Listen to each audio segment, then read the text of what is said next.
ভারতীয় সীমান্তে কিশোর নিহতের ঘটনায় বাংলাদেশের পক্ষ থেকে ফের কড়া প্রতিবাদ।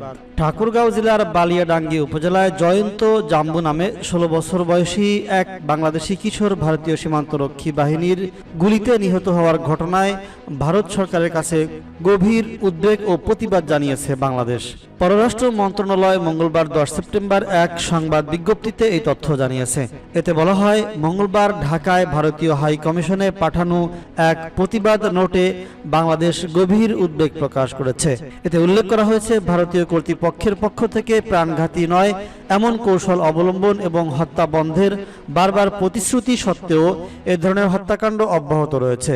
যদিও বাংলাদেশ সরকার এই নির্মম হত্যাকাণ্ডের নিন্দা জানায়।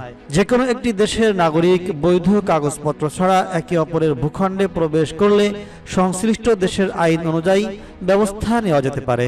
কোনো অবস্থাতেই তারা যেন নির্যাতন ও মৃত্যুদণ্ডের শিকার যেন না হন। বাংলাদেশ সরকার এই ধরনের নির্মম কর্মকাণ্ডের পুনরাবৃত্তি রোধ, সীমান্ত সম্পর্কিত সকল হত্যাকাণ্ডের তদন্ত, দায়ী ব্যক্তিদের চিহ্নিত করে বিচারের আওতায় আনার জন্য ভারত সরকারের প্রতি আহ্বান জানিয়েছে। প্রসঙ্গত, সম্প্রতি ভারতীয় সীমান্তরক্ষী বাহিনী বিএসএফ এর গুলিতে বাংলাদেশি কিশোর স্বর্ণা দাস নিহত হয়েছেন। এই ঘটনায় ভারত সরকারের কাছে কড়া প্রতিবাদ জানিয়েছে বাংলাদেশ। স্বর্ণা দাস নিহতের ৩ দিনের মাথায় ঠাকুরগাঁও এর বালিয়াডাঙ্গি সীমান্তে বিএসএফ এর গুলিতে বাংলাদেশি কিশোর নিহত হওয়ার ঘটনায় ফের কড়া প্রতিবাদ ও উদ্বেগ বেড়েছে বাংলাদেশের।